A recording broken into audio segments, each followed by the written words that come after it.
우리 함께 찬양을 했습니다. 다 표현 못해도 나 표현하리라. 다 고백 못해도 나 고백하리라. 다 알 수 없어도 나 알아가리라. 다 닮지 못해도 나 닮아가리라. 간단한 찬양이지만 매우 역설을 담고 있는 역설의 진수를 담고 있죠. 다 표현 못해도 다 표현할 수 없다고 얘기합니다. 그럼에도 불구하고 표현하겠다고 얘기하고, 다 알 수 없어도 알아가리라고 얘기하고, 다 닮지 못해도 닮아가리라고 얘기합니다. 무엇에 대한 얘기냐면 그 사랑이란 실제, 하나님의 사랑이란 실제가 얼마나 아름답고 얼마나 사랑스럽고 얼마나 우리를 부욕해 하는지 다 표현도 못하겠고 다 알 수 없고 다 담지도 못하리라고 고백을 합니다. 오늘의 본문의 말씀은 그 내용과 깊이 관련되어 있습니다. 이 찬양 하나를 이해한다면 여러분 오늘 말씀의 내용에 대해서 잘 이해하실 겁니다. 알렉시스 카렐이라는 의사가 있었습니다. 1912년에 노벨 의학상을 받으신 분이죠. 지금은 익숙하지만 그 당시만 하더라도 혈관 봉합이라든가 장기 이식에 대해서는 전혀 생각할 수 없었던 시대였습니다. 그것은 신의 영역이라고 얘기할 수 있는 영역인데, 그런데 이 알렉시스 카렐이라는 의사가 그 일을 가능하게 만든 거예요. 혈관 봉합 수술을 했고 장기 이식을 시작하신 분입니다. 당시로는 상상할 수 없는 획기적인 일이었고요. 대혁명적인 의학계의 일이었습니다. 그로 인해서 그는 1912년, 14년에 노벨 의학상을 받습니다. 34살의 젊은 나이입니다. 역시 천재는 젊은 나이에 다 나타나는 것 같아요. 그런데 그분이 34살에 이제 노벨 의학상을 받으면서 나름대로 누구보다도 인간의 몸의 구조에 대해서 잘 알고 관리를 할 수 있는 그런 기술을 얘기합니다. 뿐만 아니라 당시에 발전된 다양한 과학기술들을 얘기를 하면서 찬양을 하는데 그 밖에 그런 역설적으로 다른 이야기를 하고 있어요. 뭐냐면 우리가 조종하고 다루는 것들은 잘 알고 있는데 정작 자기 자신, 인간이 자기 자신에 대해서는 아는 바가 실제로 전무하다고 얘기를 합니다. 그러면서 이제 방향을 전혀 다른 방향으로 바꿔서 책을 쓰기 시작하죠. 그리고 35년에 그 책을 출간합니다. 책의 이름은 인간이란 무엇인가? 좀 더 개인적으로 얘기하면 나란 도대체 무엇인가? 라는 질문이라고 할 수 있겠죠. 출간하자마자 전 세계에 큰 반향을 일으켰고 수십 개 언어로 번역돼서 수백만 부가 팔렸고 100년 전의 책인데도 불구하고 지금도 읽히고 있는 책이고 자기가 강의하는 목사님들 모임에 텍스트로 사용하고 있는 책 중에 하나입니다. 여러분 이 질문 한번 생각해 보세요.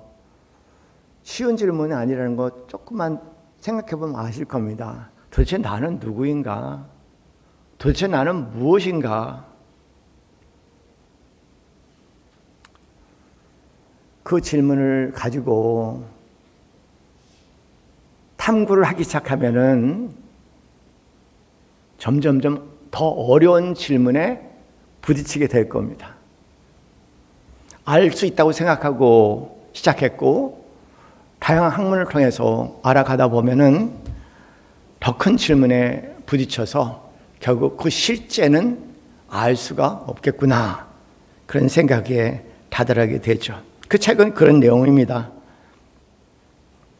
그 당시에 해부학, 화학, 생리학, 심리학, 교육학, 역사학, 사회학 이 모든 분야 인간을 다루지만은 다 인간 전체를 하나로 다루지는 못하고 전문성을 가지고 부분적으로밖에 다루지 못한다고 얘기하면서, 그것은 마치 예를 들어서 얘기하면 어느 사람이 코끼리의 코를 만지고 코끼리는 뱀이다 라고 얘기하는 것과 똑같은 현상이라고 얘기하면서 모든 학문을 결과적으로 인간은 무엇인가, 나는 어떤 존재인가, 그 하나를 규명하는 데 집중해야 되지 않겠냐 라는 내용으로 책이 진행이 되죠. 그러면서 인간이 가지고 있는 모든 학문의 영역들이 통합적으로 그 다양성을 인정하면서 다양성 안에 통합적으로 진행될 때만이 비로소 인간을 알 수 있다. 그러면서 예를 이제 아리스토텔레스가 그런 사람이라고 얘기를 합니다. 고대 이제 그리스 철학자죠. 그러면 뜻밖해. 그런데 현대에 와서의 이 모든 그 지식과 정보는 한 사람이 감당하기에는 너무 지식이 많이 쌓였다는 겁니다. 그래서 역설적으로 그렇게 말을 하지만 결과적으로는 알 수 없을 것이다 라고 얘기를 합니다. 그러면서 이를 신비라고 얘기합니다. 나라는 존재는 인간이라는 객관적인 얘기가 아니라 나라는 존재 하나고 나에게 거대한 신비라고 얘기를 합니다. 이 신비는 아무나 알 수 있는 것이 아니라 내가 어떤 존재인가를 탐구하고 오랜 시간을 지나다 보면은 나라는 존재가 결과적으로 신비라고 얘기할 수밖에 없다는 것, 그런 결론이죠. 신비란 게 뭘까? 이분이 얘기하는 신비라는 단어를 잘 이해할 것 같아요. 우리가 알고 있는 신비라는 단어하고는 조금 결을 달리하고 있습니다. 신비는 모르는 것이 아닙니다. 무지가 신비, 무지의 영역을 신비라고 얘기하는 게 아니라는 겁니다. 단순히 아직 설명하지 못한 영역이기 때문에 신비라고 얘기하는 것이 아니라는 겁니다. 오히려 알아가면 갈수록 풀리는 것이 아니라 더 확장이 되어서 소진되지 않고 더 깊어지는 실제를 이분은 신비라고 정의를 했어요.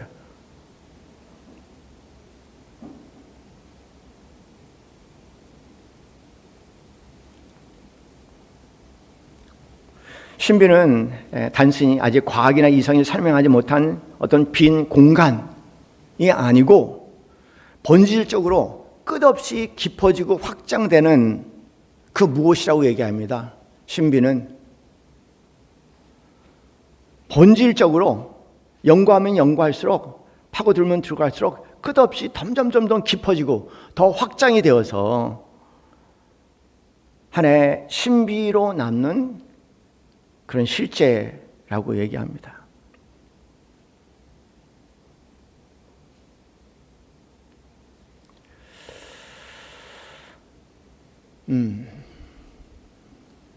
좀 복잡한 얘기 말씀을 드릴게요. 인내하시고 조금만 들으시면 잘 소화를 하시면 유익한 시간이 되려고 생각합니다.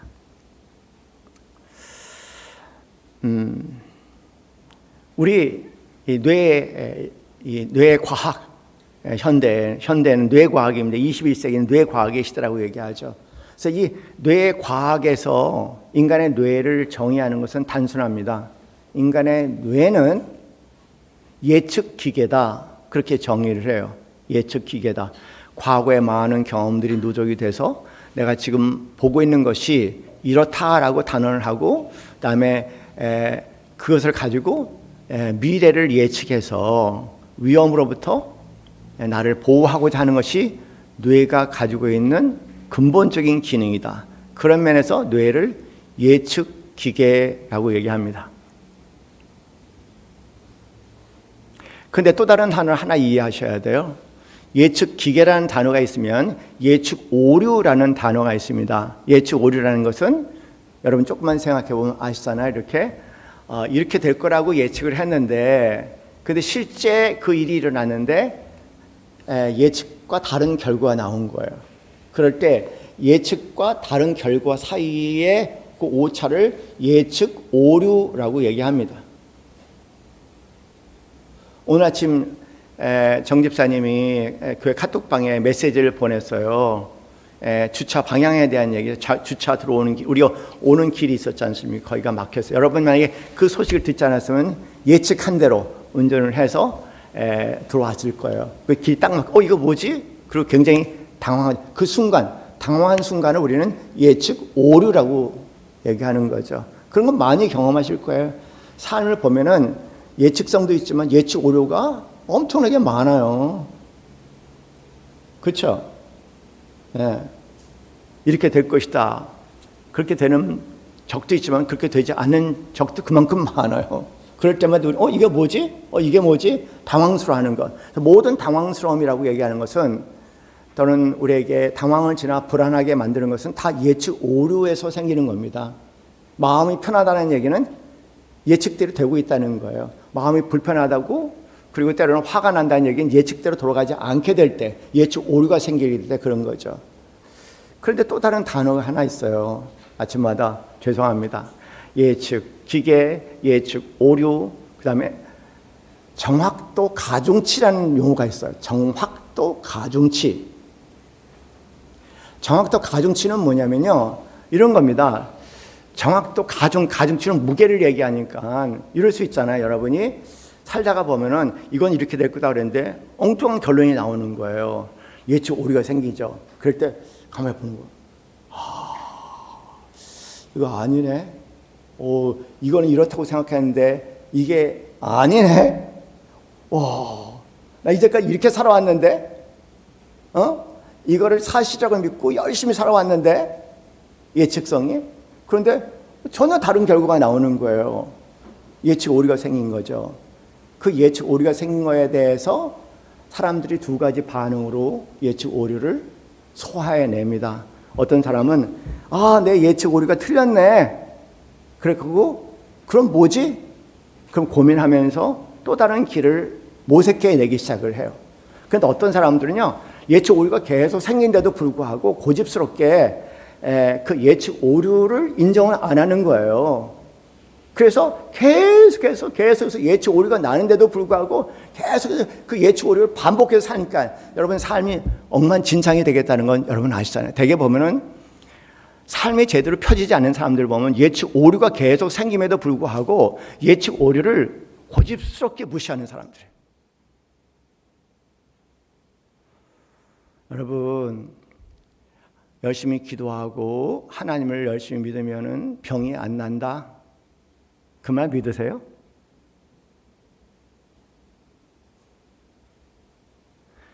여러분 하나님을 사랑하고 열심히 믿으면 전혀 병이 안 날 겁니다. 아멘 하세요 빨리요. 누가 증명했습니까? 노상원이 증명했고 임민경 사모가 증명했잖아요. 그렇잖아요.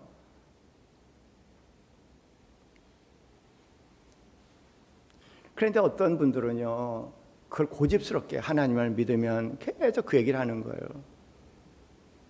그런 일은 우리에게 절대 일어나지 않는다. 절대 일어나지 않는다. 그러다가 낭패를 경험하는 사람들 굉장히 많죠. 결혼도 그렇습니다. 요새 이혼이 많은데 결혼할 때 다 예측 뇌가 이 사람하고 결혼하면 행복하게 살 거라고 짜자자자 그림이 그려지는 거예요.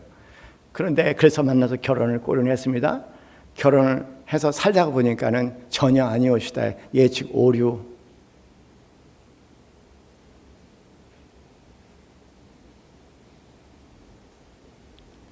예측 오류는 빈번합니다. 저는 이래요. 제 삶을 돌아보니까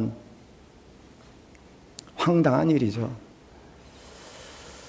여러분에게 황당함으로 다가왔으면 좋겠어요.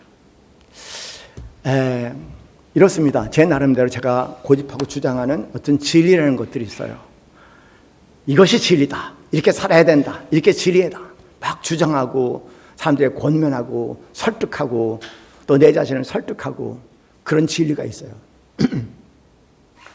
그걸 영어로 얘기하면 This is that이야. 이것이 바로 그거다.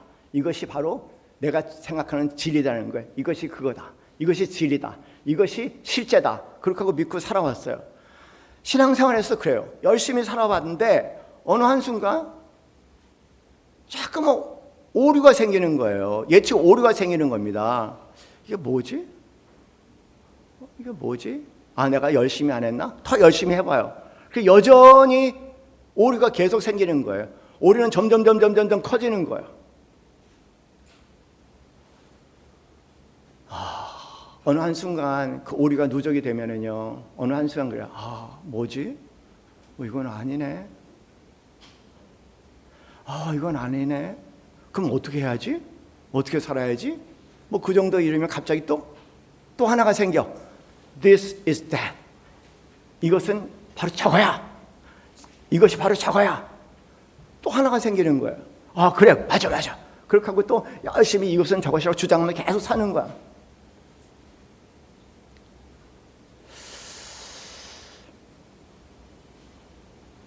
근데 한 10년 살아보니까 또 예측 오류가 생기는 거예요. 그리고 그 예측 오류는 더 이상 그대로 살 수 없을 정도로 커지는 거야. 이대로 계속 살 수는 없어. 그래서 제 나름대로 방편을 모색하고 기도하고 말씀을 보고 그러면서 이거였구나. 또 this is that이 또 나와. 이거였구나. 그리고 또 10년 살아봤어. 그렇게 10년 살아보고 또 그렇게 또 10년 살아보고 또 그렇게 10년 살아보고 그렇게 10년 살아봤어. 한번 여러분 삶을 돌아보세요.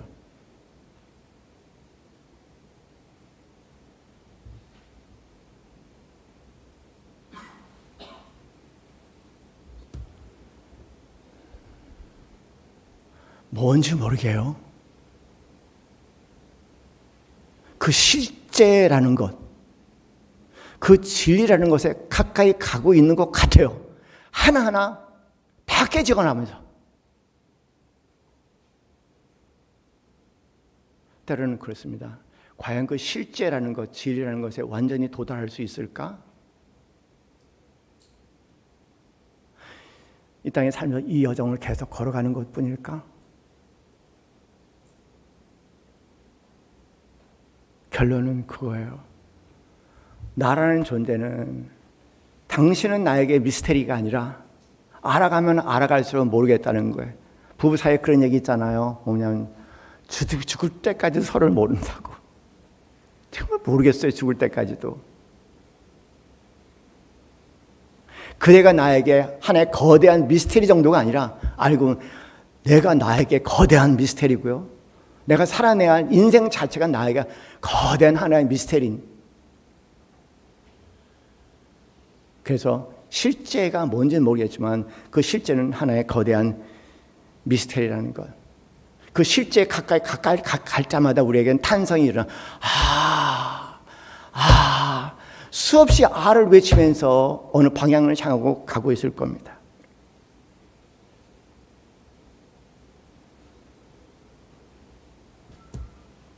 실제라고 얘기하는 것, 진짜 실제라고 얘기하는 것은 우리가 실제를 경험할 때, 참된 진리 실제를 경험할 때 우리 입에서 나올 수 있는 단어는 이거 하나예요. 그렇구나. 아마 여러분 마지막 가는 길에 이 탄성이 가장 깊게 나올 겁니다.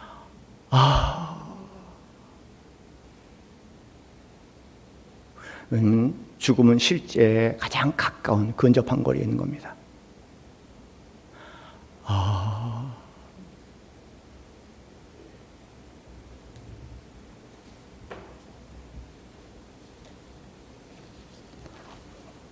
실제 참 진리가 하나의 라는 경탄의 대상이라면 하나님은 그 모든 실제, 모든 진리의 근원이신 하나님은 이름은 하나의 가장 큰 신비예요.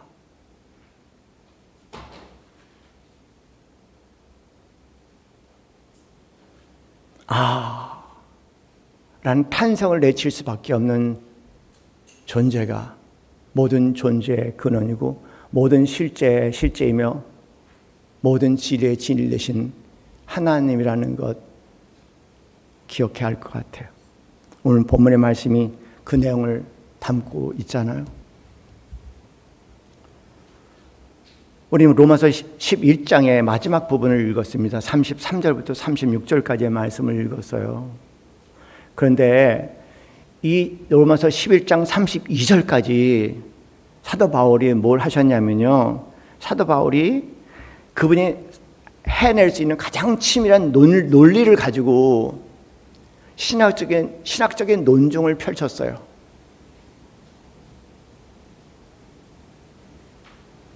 하나님의 계획이 이렇고 하나님이 이스라엘에 대한 계획이었고 이스라엘 사람들이 하나님을 향해서 등을 돌렸고 하나님께서 이방인에게 문을 열으셨고 그리고 그러나 결과적으로 유대인들을 버리는 것이 아니라 언젠가는 우리 모두 하나로 만들 것이다 하고 장황하게 1장 1절로부터 11장 32절까지 상세하게 아주 논증적으로 논리적으로 어떤 논증도 버금가라면 서러울 정도로 아주 정확하게 논리적으로 계속 하나님을 설명했어요. 하나님의 섭리를 설명했습니다. 그 설명이 끝에 나온 게 뭘까요? 그렇게 안 끝났어요. 내가 다 설명했다. 그렇게 끝나지 않았어요. 33절에 깊도다. 하나님의 지혜와 지식에 풍성하며. 여러분, 우리말에는 깊도다 이렇게 나왔지만 원어에는 깊고 부요하며 이렇게 나왔습니다. 원어에는 오메가라는 단어 여러분 아시죠? 알파와 오메가, 시작과 끝. 그렇죠? 오메가가 아예요. 오메가가 나오면은 원래 성경에 오메가가 나오면 그런 뜻입니다. 탄성입니다. 신학적인 논쟁, 지식적인 논쟁을 다 벌리고 난 다음에 결론은 뭐냐면은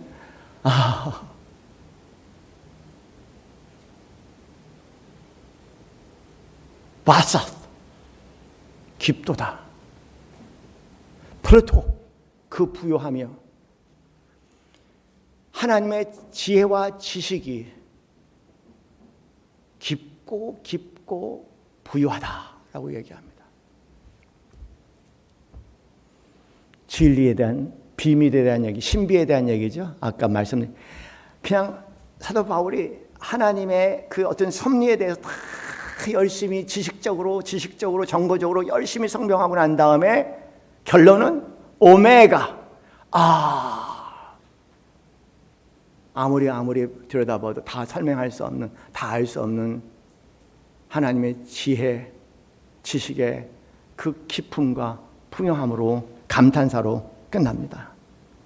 알면 알수록 더 깊고 더 깊이 알수록 헤아릴 수 없고 헤아릴 수 없음을 알수록 경탄을 하는 사도 바울의 모습을 보게 됩니다.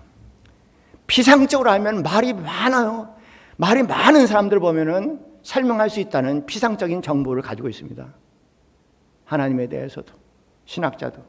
그러나 깊이를 알면은 말을 잃어버리고 감탄사, 경탄사로 끝나게 됩니다. 바울의 위대한 신학은 결국 감탄이라는 느낌표로 끝났다는 것을 사랑하는 성도님들 우리가 기억했으면 좋겠어요.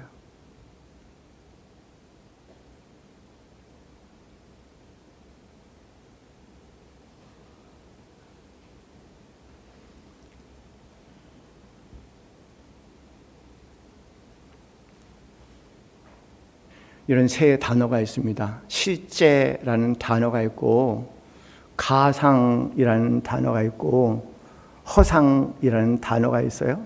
셋은 아주 다른 단어입니다. 허상은 말 그대로 가짜야. 완전히 가짜야. 가상은요, 예를 들어서 가상은 문화에서 만들어내는 것, 인간이 문화에서 만들어내는 것은 가상적입니다. 예를 들어 돈이 그래요. 돈이 있는데 돈은 우리가 실제라고 믿고 있잖아요. 요새 돈 없이는 못 사니까.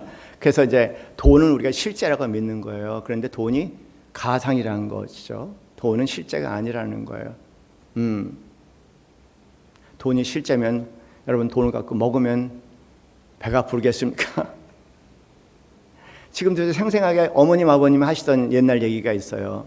형원아, 우리가 이북에서 신앙의 자유를 위해서 남쪽으로 내려올 때, 그럴 때 남쪽으로 내려오면 이북 돈을 쓸 수가 없지 않냐. 그래서 그 돈을 다 끌어다가 밥을 해먹었다 얘기하시면서 돈을 이렇게 아궁지에 집어넣어서 하나하나 밥을 해먹을 때 돈을 태우면 파란 불이 일어나더라. 그런 얘기를 하세요. 그렇죠. 북한에서 남한만 내려도 두 돈은 돈이 아니에요. 그냥 불쏘시개입니다. 그것뿐이겠습니까? 여러분이 파푸아뉴기니의 원주민한테 그 세계에 가는 거예요. 아니 그거 말고 또 뭐 브라질의 아마존 원시림에 들어가죠. 여러분이 한국 돈을 가지고 가서 그 돈이 무엇을 할 수 있겠습니까? 물 한 잔 얻어먹을 수 없는 돈이에요.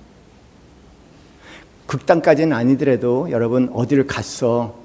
지난번에 조지아에 목사님들 같이 여행 갔을 때 이거 사고 싶은데 환전할 데가 없는 거예요. 환전할 데가. 달러는 가지고 있는데 환전소가 없는 거예요. 그래서 달러도 안 받고 꼭 그 나라 돈을 받는다고 하니까 달러도 무용지물이라고 거기에. 그런 세계를 가상의 세계라고 얘기를 하죠. 여러분 우리가 가상의 세계에 살 수 있어요. 그런데 가상의 세계는 우리를 굉장히 피곤하게 만들어요. 근데 가끔가다 우리가 실제 세계를 경험하게 되죠. 한영원 시인의 표현에 하면은 장마가 물러가는 듯 싶어서 오늘 날씨가 너무 좋잖아요. 그 한영원 시인이 그런 표현을 합니다.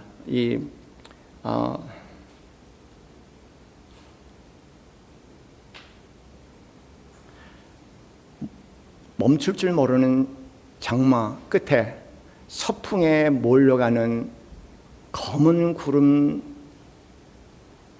틈 사이 틈으로 얼뜻 보이는 얼굴은 누구의 얼굴입니까?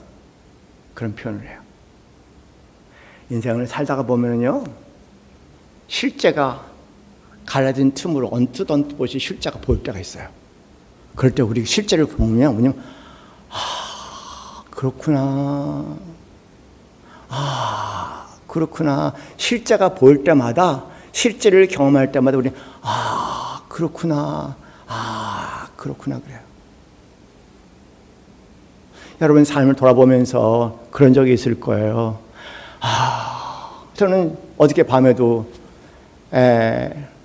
우산을 들고 산을 걸으면서 빗속에도 자연을 보면서 뭔가 실제가 보이는 거예요. 방 속에 그 답답함, 뭔가 열심히 살지만 여전히 답답함이 왜 자연을 걸을 때 실제는 우리에게 탄성을 이루게 합니다. 그것이 가상세계와 실제 세계의 차이예요. 여러분이 어디에서 가슴이 활짝 열리고 뭔가 깊게 라는 그 순간 여러분은 가상세계에서 벗어나서 실제 세계에 잠시 맛보는 순간일 겁니다. 근데 그 실제 세계는 온전히 얼굴을 드러내지 않아요. 하나님은 온전하게 얼굴을 드러내지 않습니다. 언뜻 서풍에 몰려가는 검은 구름 사이 틈으로 언뜻 보이는 얼굴처럼 하나님은 얼뜻 우리에게 그 실체를 보여주시는 그런 분입니다.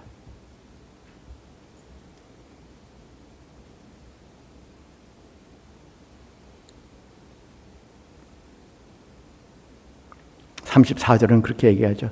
누가 주의 마음을 알았느냐? 누가 그의 모사가 되었느냐?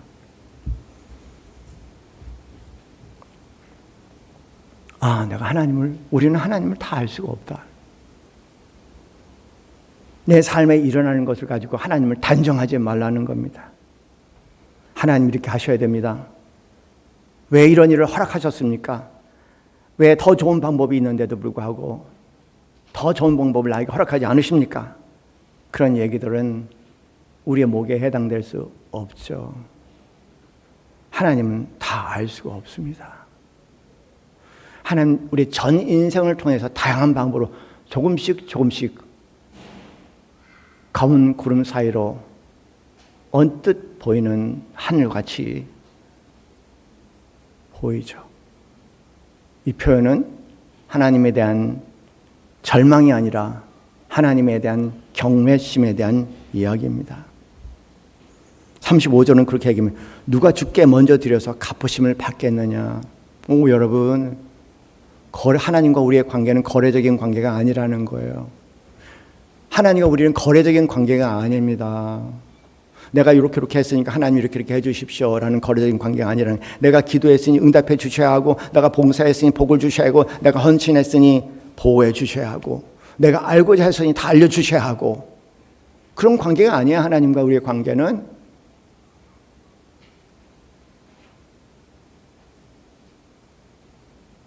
그런 관계는 뭐예요?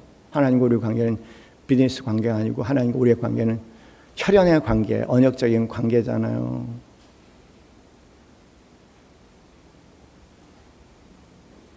하나님과 이런 계약적인 관계 가지려고 하지 마세요. 그럼 큰일 나요.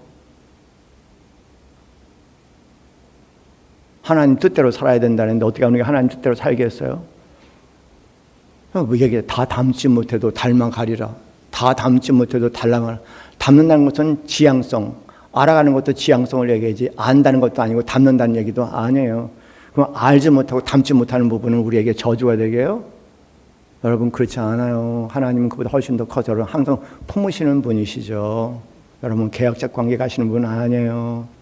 일이 일비할 정도의 그런 관계가 아니고요. 그럼에도 불구하고 하나님은 당신의 품에서 여러분을 항상 품어주시는 분이에요. 안심하세요. 안심하시라고요. 할렐루야 노래하고 안심하세요. 어떤 상황에서 안심하세요. 하나님은 당신의 피로서 여러분과 계약적인 관계를 맺으신 분입니다. 36절은 위대한 말씀이죠. 야, 36절 이 말씀 얼마나 놀라운지 몰라. 2600년의 철학사와 인류사와 문학사와 과학사를 다 통틀어 담아낸 한 문장이 있어요. 여기 이는 만물이 주께서 나오고 주로 말미암고 주에게로 돌아감이라 이렇게 나왔어요. 여기 세 전치사가 있습니다. 전치사 from God 하나님으로부터 주께로부터 다음에 주를 통하여 through God 그럼 마지막에 하나님께로 to God 그래서 from through to 세 전치사가 나와 있어요. 너무 재미난 게 그 링컨의 게티스버그 연설의 유명한 연설 있지 않습니까? Of the people, for the people, by the people. 그러니까 국민에서 국민을 위해서 국민에 의해서라는 그 유명한 세 가지 전제 for, by, of 여기 세 전치사 나왔어요. From 하나님으로부터 모든 것이 왔다는 기원에 대한 얘기예요. 다음에 만물이 주로 말미암아 through God 하나님을 통해서 만사가 유지가 되고 있는 것이고 마지막에 to God 하나님께 가지 않느냐. 여러분 2600년의 철학사를 보면은요 이 한 문장에 다 들어있어요. 2600년의 그 복잡한 철학사를 요약하면은요 우리 인간은 도대체 우주는 인간은 어디서 나타난 걸까? 그리고 이 인간과 우주는 어떻게 유지되고 있는 걸까? 그리고 그 인간은 종말은 어디로 가는 걸까? 인류의 종말은 어딜까? 우주의 종말은 무엇일까? 이 세 가지 질문에 다 집중하고 있는 거예요. 그러니까 이 모든 세 가지 질문을 사도 바울은 위대하게 이 한 문장으로 엮어낸다네. 나는 어느 철학서도 보지 못한 한 문장에 From God, 기원, 하나님께로 와서 Through God, 하나님을 통해서 모든 것이 유지되고 있으며 그 다음에 To God, 결과적으로 하나님께 갈 것이니라. 모든 철학적인 논쟁을 종결시켜버립니다. 한 문장에. 그러니 이 문장은 제가 볼 때 사도 바울의 머리가 아니라 분명히 하나님께서 주신 문장이라고 생각해. 이런 위대한 문장은 존재할 수가 없어요. 그래서 본인도 놀랐나 봐요. 본인도 놀랐는지 이렇게 끝을 냅니다.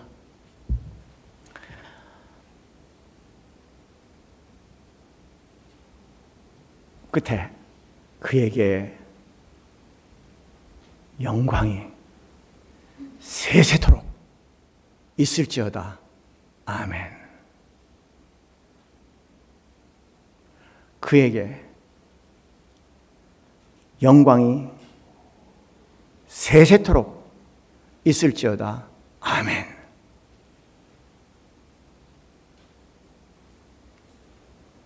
모든 것이 하나님께서 오고 모든 것이 하나님을 통해서 이루어지고 결과 모든 것이 하나님께 돌아가니 그 안에 살아가는 사람들이 고백할 고백이 뭐가 있습니까? 그에게 영원토록 그에게 영광이 그에게 영광이 그에게 영광이 세세토록 있을지어다. 아멘.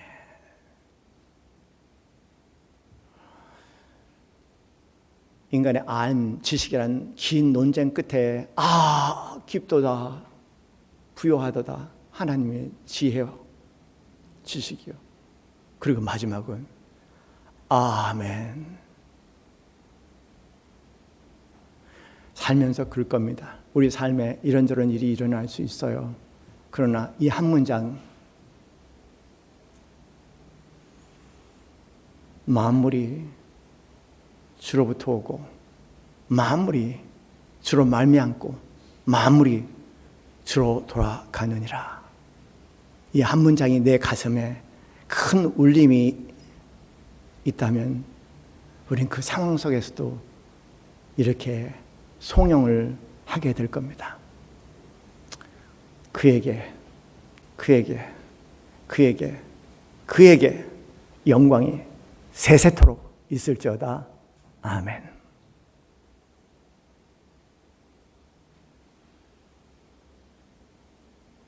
그 아멘의 능력으로 매일매일 하루를 호흡하며 살아가시는 우리 사랑하시는 성도님들 되시기를 주님의 이름으로 간절히 축원합니다. 우리 함께 찬양합니다. 오늘 아침 날씨가 참 화창하고 좋았죠. 그렇죠? 주님 우리 삶에 들어와서 아멘으로 들어갈 때 아마 그런 삶이 새롭게 펴질 겁니다.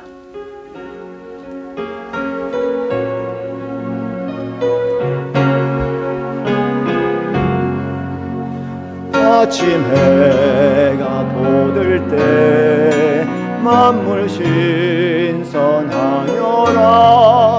나도 세상 지낼 때에 햇빛 되게 하소서.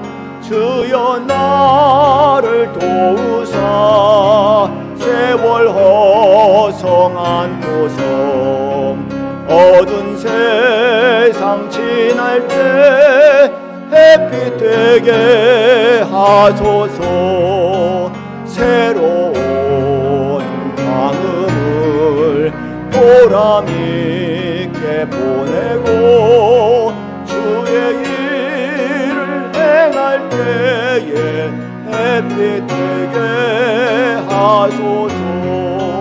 주여 나를 도우사 세월 허성한 고성 어두운 세상 지날 때 햇빛 되게 하소서.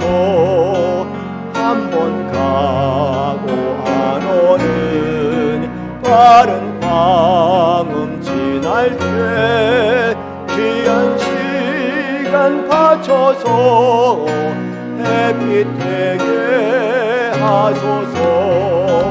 주여 나를 도우사 세월 허성한 고성 어두운 세상 지날 때 햇빛 되게 하소서.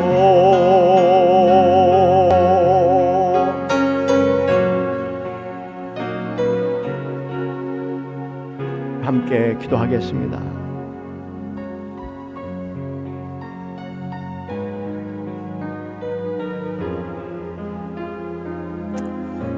하나님은 진리시고 참 진리시며 모든 가상 속에 참된 실제이십니다. 그 실제가 드러날 때 성경의 모든 인물들이 했던 것처럼 무릎 꿇고 부복하며 깊은 경외심에 찬양을 드릴 뿐입니다.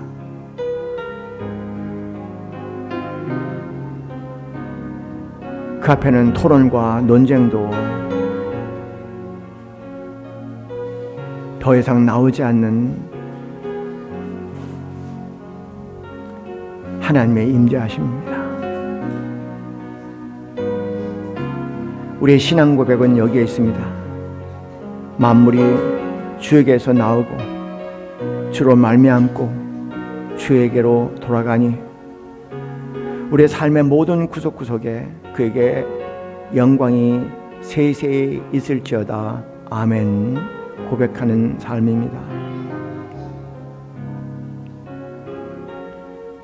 이 시간 함께 기도하겠습니다. 하나님 아버지 그렇습니다. 로마서 11장 36절 위대한 고백 속에 우리의 삶이 세워지게 하옵소서. 그 반석 위에 우리의 삶이 새롭게 지어지게 하시고 어떤 풍파 속에서도 흔들리지 않은 하나님께 세세토록 영광을 드리는 위대한 삶을 살아낼 수 있도록 인도하여 주시옵소서. 할렐루야. 하나님 아버지 감사합니다. 성령님 감사합니다. 하나님께 영광과 찬양을 드릴 수 이 아침 될 수 있는 것을 다시 한번 감사드립니다. 할렐루야. 감사합니다.